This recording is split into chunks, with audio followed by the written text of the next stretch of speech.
नमस्कार, स्वागत है आपका एक नई वीडियो में। और इस वीडियो में आज हम सीखेंगे वर्ब्स यानी एक्शंस, एक्शन वर्ड्स यानी पार्ट्स ऑफ स्पीच का सबसे इंपॉर्टेंट पार्ट।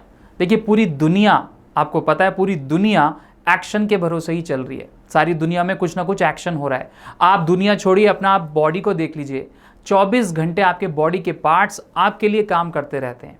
नींद में भी आपका दिल धड़कता रहता है, आपके दिमाग चलता रहता है, यानी कि आप बिना एक्शन के रह ही नहीं सकते। चलिए, बिना टाइम वेस्ट करे आज हम शुरू करते हैं वर्ब्स। मैं हूं सौरभ और आप देख रहे हैं इनक्रेडिबल एफर्ट्स।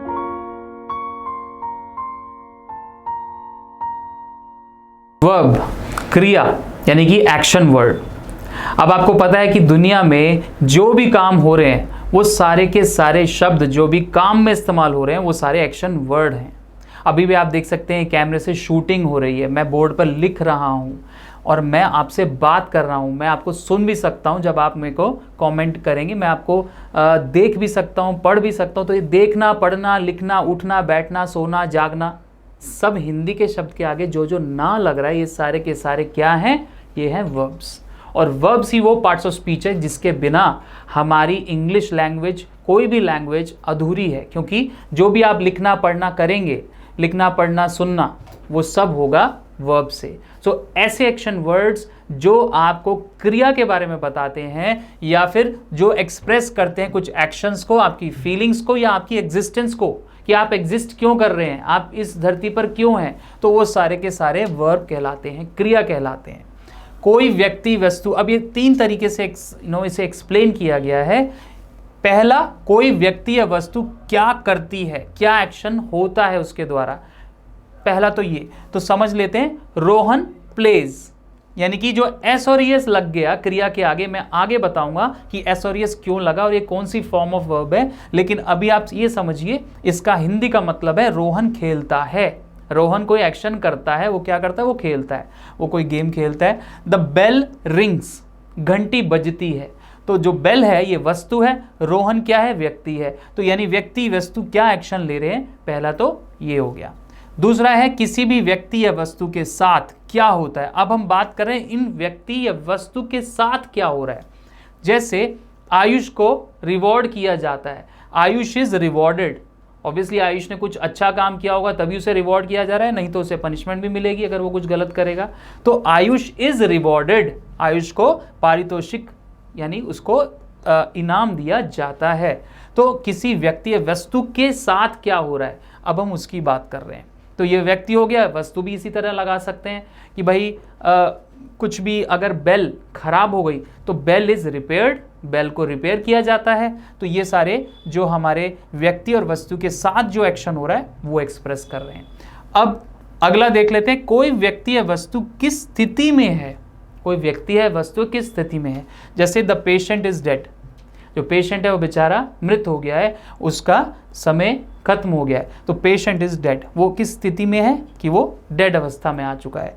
तो इसी तरीके से वस्तु को भी हम बोल सकते हैं। और ये सारे हमारे हो गए तीन प्रकार से एक्सप्रेस किए जाने वाले वर्ब्स यानी क्रिया। आई होप आपको अभी तक समझ आया होगा। अब हम आगे समझेंगे कि वर्ब किस किस टाइप की होती है। चलिए अब समझते हैं काइंड्स ऑफ वर्ब। सबसे पहले आता है ट्रांजिटिव यानी सकर्मक क्रिया, और अकर्मक यानी इंट्रांजिटिव।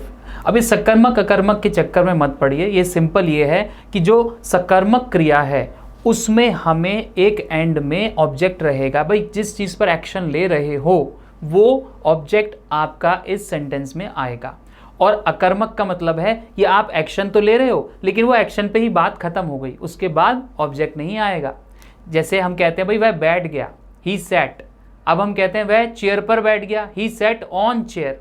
तो दोनों में फ़र्क है, एक में हमें ऑब्जेक्ट लगा रहे हैं, लास्ट वाले में ही सैट ऑन चेयर, वो कहाँ बैठा? चेयर पर बैठा। वह बैठ गया, ही सैट, वो सिर्फ स्थिति बता रहा है। तो अगर ऑब्जेक्ट लग गया तो यहाँ पर हमारा हो जाएगा सकर्मक यानी transitive verb. The man killed a snake, एक आदमी ने एक सांप को मार दिया। यानी कि आदमी ने मारा, किसे मारा हमें जानना जरूरी है, किसे मारा भाई, तो हमें ऑब्जेक्ट की रिक्वायरमेंट है। भाई आदमी ने मारा, किसे मारा? एक सांप को मारा। द बॉय ओपन, क्या खोला बॉय ने? द विंडो, उसने खिड़की खोली। स्वरा मेड, स्वरा ने मेड यानी बनाया, क्या बनाया? अ डॉल, एक डॉल बनाई, स्वरा ने एक डॉल बनाई। तो ये 3 एग्जाम्पल से आपको समझ आ गया होगा कि कई बार हमें ऑब्जेक्ट डालना ज़रूरी हो जाता है, रिक्वायर्ड है, तो इसको हम सिंपल फॉर्म में वर्ब के बाद ऑब्जेक्ट डाल रहे हैं। किस चीज़ पर एक्शन लिया? भाई एक्शन तो लिया, लेकिन हम जानना चाहते हैं किस पर एक्शन लिया, तो आपको वो ऑब्जेक्ट डालना पड़ेगा। अब सीखते हैं अकर्मक यानी कि इंट्रांजिटिव वर्ब्स। अकर्मक जैसे नाम ही बता रहा है आपको कि does not require any object, इसमें किसी ऑब्जेक्ट की हमें ज़रूरत ही नहीं है। यानी कि आप जो एक्शन ले रहे हैं उसके साथ आपको ये बताने की ज़रूरत नहीं कि एक्शन किस पर लिया जा रहा है या किस वजह से लिया जा रहा है।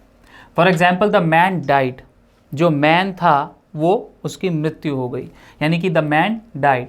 द सन शाइन्स, जो सन है वो हमेशा चमकता है, तो हम इसमें कोई कारण नहीं बता रहे कि क्यों चमकता है, हम कह रहे हैं सन शाइन्स, हमारी बात यहीं ख़त्म हुई, हमने ऑब्जेक्ट नहीं लगाया।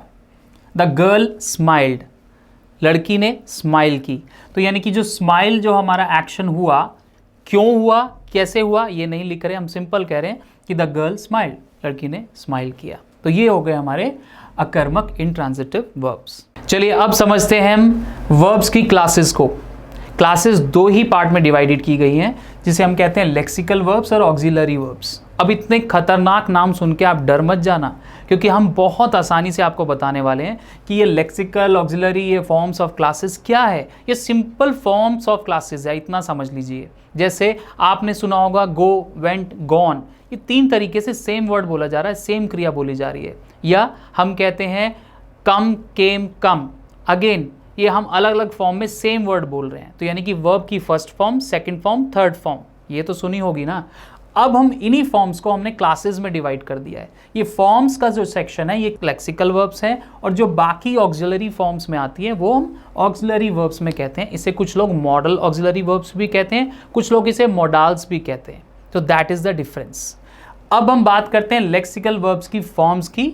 जैसे फॉर एग्जाम्पल हमने एक लिया, ही राइट्स अ कॉलम, उसने एक कॉलम, वह एक कॉलम लिखता है। तो जो एस और यस आएगा ये भी एक फॉर्म में आएगा, लेकिन सबसे पहले हमने जो यूज़ किया वो यूज़ किया राइट। राइट का मतलब है लिखता है।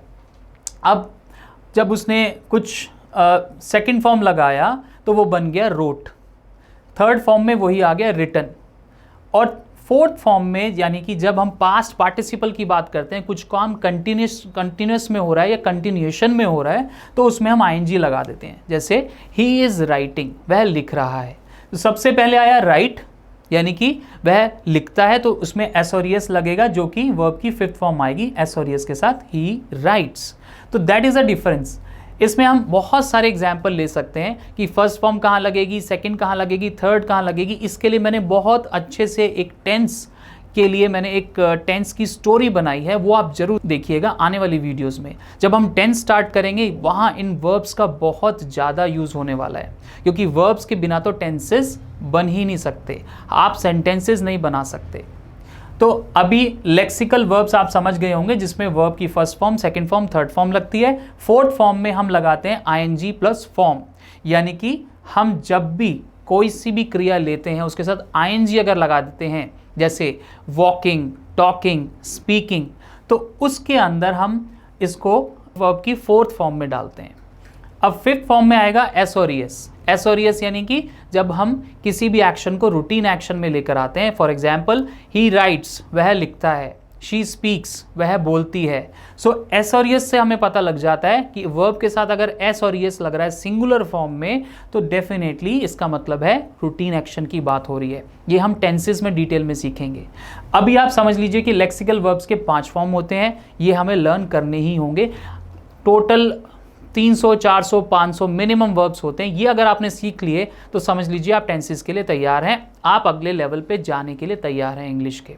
यही तो हमारा मेन उद्देश्य है कि आप सबसे बेस्ट इंग्लिश बोलें और सीखें। अब समझते हैं दूसरी फॉर्म ऑफ वर्ब्स, जिसे कहते हैं ऑक्सिलरी वर्ब्स। ऑक्सिलरी वर्ब्स को कुछ लोग मॉडल्स भी बोलते हैं, मॉडल्स भी बोलते हैं, लेकिन इसके जो अलग अलग 3 प्रकार हैं वो मैं समझा देता हूँ। सबसे पहले प्राइमरी ऑक्सिलरी वर्ब, फिर मॉडल और फिर मार्जिनल।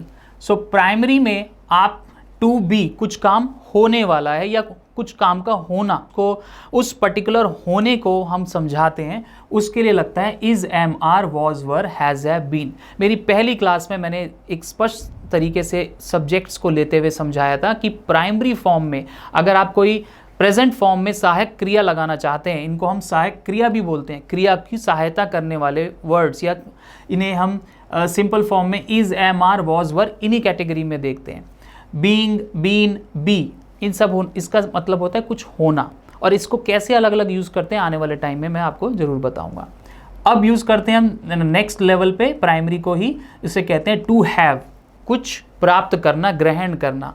जैसे has, have, had, he has, इसके पास कुछ है, कुछ सामान है। He has a car, she has a brilliant mind. इस तरीके की जो चीज़ आप पोजेस करते हैं अपने पास, उसको हम हैज़, हैव लगाते हैं। हैज़ लगता है सिंगुलर के लिए, हैव लगता है प्लूरल के लिए, और हैड होता है दोनों के लिए, सिंगुलर प्लूरल, लेकिन पास्ट में उसके पास वो मकान था। अब बात करते हैं टू डू, कुछ एक्शन के लिए, जैसे डू, डज, डिड। अगेन ये डू, डज, डिड आपको समझ आ रहा होगा कि डू, डज लग गया हमारा प्रेजेंट फॉर्म में, रूटीन एक्शन में, और डिड लग गया पास्ट में। जैसे हम कहते हैं ही डिड नॉट कम, आज वो नहीं आया, ही डिड नॉट कम, वो नहीं आया। मोडाल। अब हम नेक्स्ट लेते हैं मोडाल या मॉडल, ऐसे दो तरीके से बोला जाता है। इनको सबसे ज़्यादा इंग्लिश में यूज़ किया जाता है। यहाँ तक तो हमने देखा कि ये टेंसेस का पार्ट है, जो हम आने वाले वीडियोस में देखेंगे। टेंसेस में सबसे ज़्यादा लेक्सिकल वर्ब्स ही यूज़ होते हैं, जिसे हम वर्ब्स की फॉर्म्स भी कहते हैं। लेकिन अगर आपको स्मार्ट इंग्लिश बोलनी है, अगर आपको मॉडर्न इंग्लिश बोलनी है, या यूँ कहा जाए अगर आप मेन प्रोफेशनल इंग्लिश देखें, सबसे ज़्यादा यूज़ होने वाले ये मोडाल्स ही हैं। ये मॉडल ऑक्सिलरी फॉर्म्स में ही सबसे ज़्यादा यूज़ होती हैं। For example can, I can do this, मैं ये कर सकता हूँ, आपकी क्षमता। कुड, वो कर सका, पास्ट फॉर्म। और भी सारे इसके मीनिंग्स होते हैं, जैसे हम एक पर्टिकुलर रिक्वेस्ट के लिए भी यूज़ करते हैं। Should, suggestions. वुड, कुछ करना चाहिए। यानी कि ये can, could, should, would, may, might, will, shall, must, ये सारे के सारे कोई ना कोई आपकी रिक्वेस्ट या पर्टिकुलर आप किसी भावना से कोई शब्द बोल रहे हैं तो उसको ये दर्शाते हैं, और ये मॉडल ऑक्सिलरी फॉर्म में ही आते हैं। ये सबसे ज़्यादा वर्ड्स ऑफिसेज में यूज़ होते हैं, चाहे आप ऑफिशियल मेल्स देखें या आप ऑफिशियल कम्युनिकेशन देखें। मोस्टली जो ऑफिस गोअर्स हैं, प्रोफेशनल्स हैं, वो मॉडल ऑक्सिलरी फॉर्म्स को देखते हैं, समझते हैं। लेकिन इनको बहुत ध्यान से और बारीकी से समझना ज़रूरी है, तभी आप इन्हें समझ पाएंगे। विल का वुड बन जाता है, शैल का शुड बन जाता है, किस किस कंडीशन में बनता है और कैसे ये सारे फॉर्म्स अलग अलग यूज़ होते हैं, ये हम अलग से वीडियो, इसका एक लेक्चर बनेगा, तब आप समझिएगा। अभी के लिए फ़िलहाल ये समझिए, ये एक कैटेगरी है जो कि वर्ब्स में ही आती है। मार्जिनल ऑक्सिलरी वर्ब्स, यानी मार्जिनल यानी कि उस मार्जिन से हम बात कर रहे हैं। जैसे हम कहते हैं यूज टू, कुछ काम आप किया करते थे, पास्ट हैबिट, उसके लिए हम कहते हैं। डेयर, हिम्मत करना। नीड, ज़रूरत होना। ये छोटे छोटे मार्जिनल ऑक्सिलरी वर्ब्स में आते हैं। तो यहाँ तक आपको समझ आ गया होगा कि हमारी वर्ब्स की क्लासेस दो तरीके से डिवाइडेड है, बट इतना ज़्यादा ज्ञान में मत जाइए। सिंपल समझिए कि भाई हमारी 5 फॉर्म्स होती हैं और सबसे इंपॉर्टेंट मोडाल्स होते हैं, और कुछ हमारे कुछ होने के लिए भी पर्टिकुलर वर्ब्स यूज़ होती हैं। चलिए अब समझते हैं कि वर्ब के फॉर्म्स के कुछ पर्टिकुलर रूल्स जो आपको हमेशा साथ देंगे, क्योंकि कन्फ्यूजन हो जाती है कि यहाँ पर एक पर्टिकुलर फॉर्म में तो आ रहा है कि एक जैसी फॉर्म्स आ रही हैं, एक में हम आई डी लगा रहे हैं, कहीं हम डी की जगह टी लगा रहे हैं, कहीं हम तीनों फॉर्म ही अलग आ रही हैं। तो हम देखते हैं, समझते हैं कि वो रूल्स क्या हैं। सिंपल रूल्स हैं। जैसे मैंने पहला रूल आपके लिए लिखा है कि डी ई डी जोड़कर अगर कुछ V1 के साथ बनाया जाता है, नॉर्मली जो क्या होता है मैं वो बता रहा हूँ कि जब जब कोई सी भी वर्ब आती है उसके आगे या तो डी लगेगा या ई डी लग जाएगा लास्ट में। जैसे एन्जॉय का हो जाएगा एन्जॉयड, एन्जॉयड। मैं यहाँ V1, V2, V3 यानी वर्ब की फर्स्ट फॉर्म, वर्ब की सेकेंड फॉर्म, वर्ब की थर्ड फॉर्म की बात कर रहा हूँ, और इन्हीं से रिलेटेड रूल्स की बात कर रहा हूँ कि जब भी आपको वर्ब्स के लिए कन्फ्यूजन हो तो शायद ये रूल्स आपके बहुत काम आने वाले हैं। तो नॉर्मली जो जितने भी कॉमन वर्ब्स होती हैं उसके अंदर हम क्या लिखते हैं, या तो हम एन्जॉय के बाद ईडी लिख देते हैं या डी लगा देते हैं। तो मतलब एन्जॉय एक एग्जाम्पल है आपके लिए, बट जितने भी वर्ड्स होंगे सब के आगे आप क्या देखेंगे, जैसे अराइव लिखा है तो इसमें ऑलरेडी ई लगा हुआ है, तो ई लगा हुआ है तो हमें सिर्फ डी लगाना है। Arrive, arrived, arrived. Enjoy, enjoyed, enjoyed.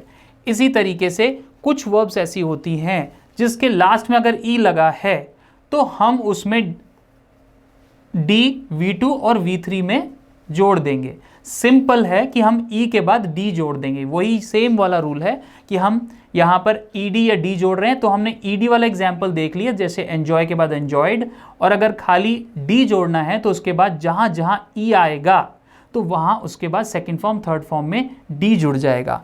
For example मैं आपको ये बताता हूँ कि जैसे एडवाइस लिखा है तो एडवाइस के बाद हमारा सेकंड फॉर्म हमारा एडवाइस और थर्ड फॉर्म भी हमारा एडवाइज्ड रहेगा। अब ये लिखा है यूज़, यूएसई यूज़, तो यूज़ में हमारी सेकंड फॉर्म लगेगी यूज्ड, थर्ड फॉर्म लगेगी फिर से यूज्ड, क्योंकि हमने ई लगा तो हमने केवल डी ऐड कर दिया। ये एक रूल है। रूल नंबर 3 ये कहता है कि अगर वर्ब के फर्स्ट फॉर्म के अंत में वाई लग रहा है तो सेकंड और थर्ड फॉर्म में हम केवल IED लगा देंगे। यानी कि जितने भी शब्द जो ट्राई यानी कि वाई के साथ एंड हो रहे हैं, शब्द मतलब वर्ब्स की बात कर रहा हूं मैं, जैसे आप सोचिए कोई और शब्द जो इसमें वाई लग रहा हो एंड में, जैसे क्राई, तो क्राई मतलब रोना, तो क्राई के बाद सेकंड और थर्ड फॉर्म में ID लग जाएगा, IED लग जाएगा। जैसे क्राइड, क्राइड, शायद आपको समझ आ गया होगा। डिनाई, डिनाइड, डिनाइड, डिनाई मतलब मना करना, ट्राई मतलब प्रयास करना। चलिए अब अगला रूल देखते हैं, ये बहुत इंटरेस्टिंग रूल है। वर्ब के अंत में अगर डी लगा हो तो क्या होगा? कोई भी वर्ब हो उसके अंत में डी लग रहा है तो क्या होगा? सेकंड और थर्ड फॉर्म में टी लग जाएगा। कैसे? बेंड, झुकना, बेंट, बेंट, यानी हमने डी हटा के टी लगा दिया। अब जितने भी डी वाले वर्ब्स हैं आप सोचिए, जैसे बिल्ड, सेंड, इन सब के एंड में भी सेकंड और थर्ड फॉर्म में बिल्ट, बिल्ट, सेंट, सेंट। तो अभी आपको इतना समझना है कि अगर कोई डी वाले वर्ड्स हैं, वर्ब्स हैं, उसके सेकंड और थर्ड फॉर्म में टी लग जाएगा। अगला रूल, वर्ब के अंत में अगर टी रहता है तो वर्ब की सेकंड और थर्ड फॉर्म में कोई चेंज नहीं होगा। ये बहुत आसान है। Hit, hit, hit, put, put, put, cut, cut, cut, यानी कि कट, कट ही रहेगा। अगर प्रेजेंट फॉर्म में मैं बोलता हूं कि वह पेपर काटती है, शी कट्स द पेपर, उसने पेपर काटा, she cut the paper, again वो कट ही रहेगा। वह पेपर काट चुकी है, she has cut the paper. तो आप तीनों फॉर्म में सेम टी टी टी पाएंगे। तो इस तरह के कुछ रूल्स आपके वर्ब में बहुत काम आने वाले हैं दोस्तों। सो आशा करता हूं कि आज की वर्ब क्लास आपको बहुत पसंद आई होगी। इससे रिलेटेड एक्सरसाइज आपको PDF फॉर्म में ज़रूर मिलेगी। और अगर आपके कुछ सुझाव रहेंगे या आप मेरे से बात करना चाहते हैं तो आप मुझे DM ज़रूर कीजिएगा, जो कि सोशल मीडिया लिंक नीचे डिस्क्रिप्शन में दिया गया है। इसके अलावा आपका ओवरऑल एक्सपीरियंस अभी तक कितनी, आपने जितने भी मैंने चैप्टर्स लॉन्च किए हैं उससे क्या सीखा, आप मुझे बताइएगा। मैं आपके कमेंट्स के लिए वेट करूंगा। चलिए इसी थॉट के साथ कीप प्रैक्टिसिंग। जय हिंद।